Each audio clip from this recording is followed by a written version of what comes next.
Pagpasok ko sa school, buong hapon lang ako nakayuko sa classroom. Naiisip ko kasi yung sinabi sa akin ni Kimiko kahapon. Gusto ko man siyang tignan ngayon kaso nasa likod ko siya kaya hindi ko siya makita. Hindi ko sana siya papansinin buong araw kaso bigla siyang lumapit sa akin. Hoy, ikaw, Ah, bakit? bili mo nga ako ng strawberry milk dun sa kantin. Bakit ako inuutusan mo? Ikaw lang naman mukhang katulong dito sa classroom eh. Dalian mo na. Huwag ka nang magdrama dyan. Kanina ka pa mukhang depressed dyan sa upuan mo eh. Wait, tinititigan mo ba ako? Ikaw yung nasa harap. Alangan, makikita kita.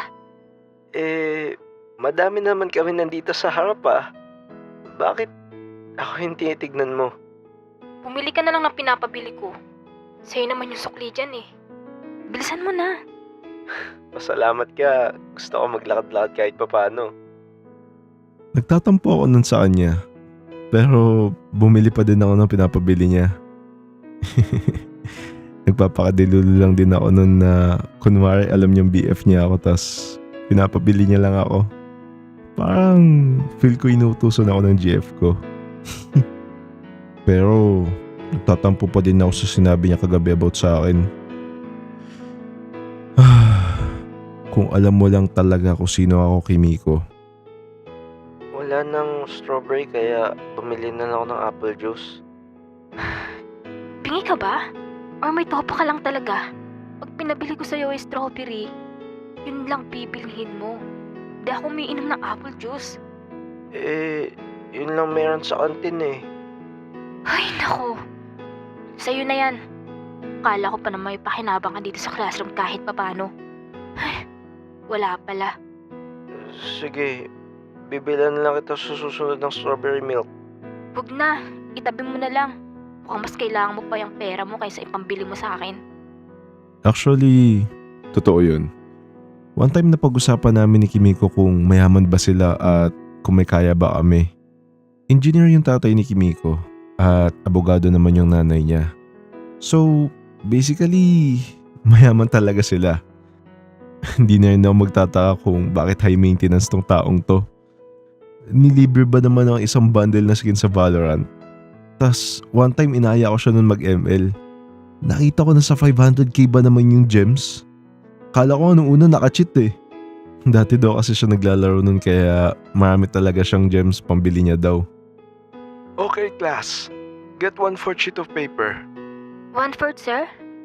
Sige. Nainig na nga, uulitin pa. Ako pa tinutukoy mo? Sino ba? Ayus-ayusin mo pananalita mo. Baka umuwi ka na may pasa sa mukha. Sorry. Napakatapang talaga nitong babaeng to eh no? Kala mo parang di malambing sa Discord eh. Dito pala sa part na to, may nangyari sa aming nakakaiba. Pumunta si Kimiko nun sa kantin para kumain. Tapos syempre sinundan ko siya since kakain din naman ako. After niya nun kumain, naiwan niya yung wallet niya sa ilalim ng upuan niya since nahulog siya. Nasa hagdan na siya nun nung nakita ko yung wallet niya. Kaya kinuha ko muna. Bala ko sana siya ibalik kaagad. Kaso pinangunahan ako ng kademonyahan ko eh. Chinek ko muna yung wallet niya tas nakita kong 1k lang naman yung laman. Ang malupit nun, may picture siya ng DP ko sa Discord. Tawa ko ng tawa nun sa kantin kasi hindi ko ni-expect na ganito pala siya ka-inlove sa akin.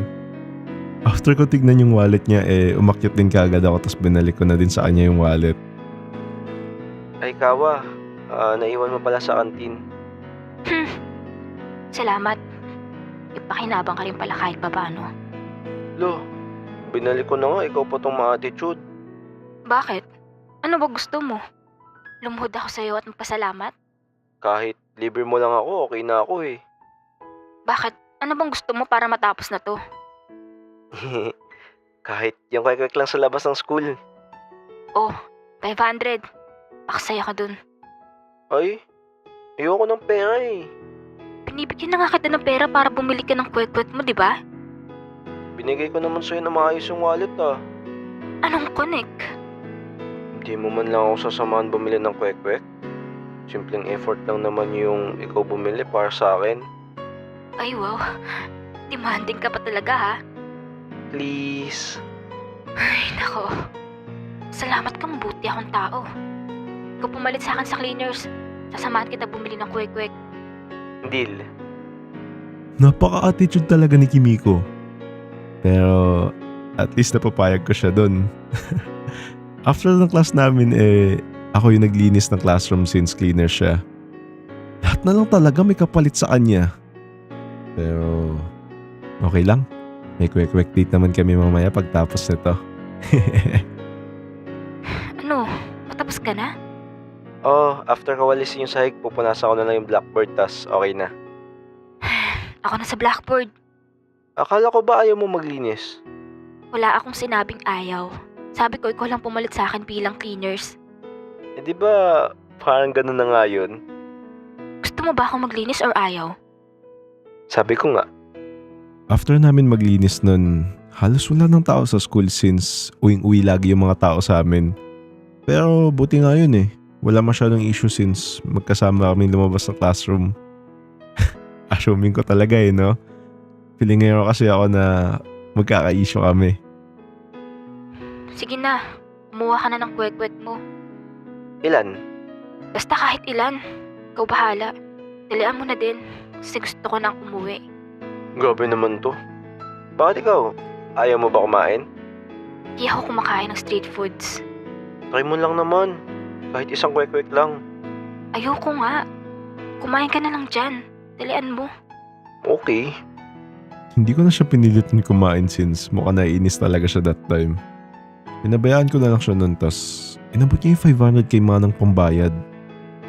Ay iha, wala kang panukli sa 500 Baka maibarya ka dyan. Ay manang, eto lang po kasi yung pera ko Hala, paano kaya to? Sarado na yung mga katabi naming tindahan Ito po, may 100 pa naman po ako. Ayun, buti na lang. Bakit ikaw nagbabayad? Wala kang ambarya, diba? Sige, babayaran na lang kita bukas. Ayoko. Sasamahan mo na lang ulit ako bukas bumili.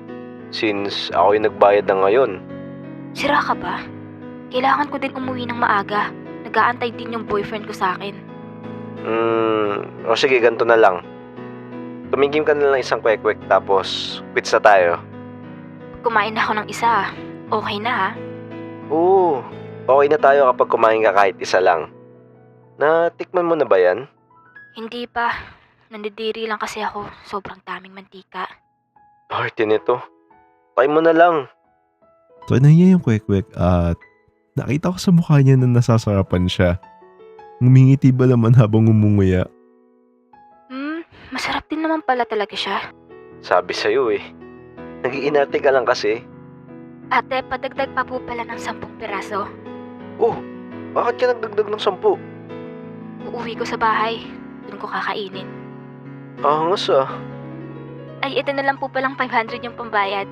Pakyawin ko na po lahat. Uy, kalma lang. May bukas pa. Di ko alam na ganito pala kasarap to Buti naman at nagustuhan mo. Tingin-tingin mo dyan. Wala. Hindi ko na-expect na ang cute mo pala pag nakangiti. Excuse me?